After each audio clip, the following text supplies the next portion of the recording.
High! আজ আমি 'moonlight looks by মেঘনা'র জন্য আমি ক্যামেরার সামনে দাঁড়িয়েছিলাম। কিন্তু সাজতে নয়, নিজেকে একটু বোঝাতে। কারণ কিছুদিন থেকে যেদিন আয়নায় নিজেকে দেখেও নিজেকে ঠিক চেনা যায় না, সেদিন সাজটা শুধু বাহানা। আসল কাজটা হয় নিজের ভিতরের মানুষটাকে একটু ধীরে বুঝে নেওয়া। কিন্তু আজ বুঝলাম, সব দিন নিজেকে ঠিকঠাক সাজাতে হয় না। কিছুদিন শুধু নিজেকে একটু আদর করে বলা দরকার, "তুমি চেষ্টা করছো।" সেটাই অনেক।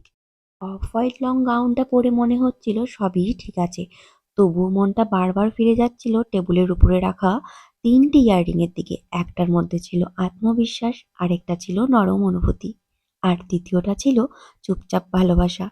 এক হাতে ধীরে করে পরলাম ব্রেসলেট, অন্য হাতে পরলাম ঘড়ি।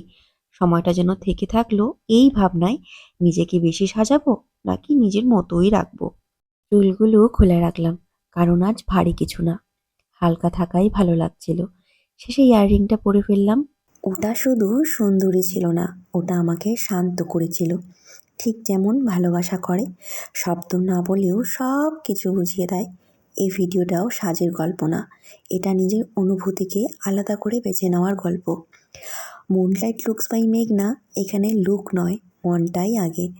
হয়তো আমি পুরোটা ঠিক নই, হয়তো মনটা একটু ভাঙা, কিন্তু আজ এতটুকু বুঝতে পেরেছি, নিজের মতো থাকাটাই সবচেয়ে শক্তির।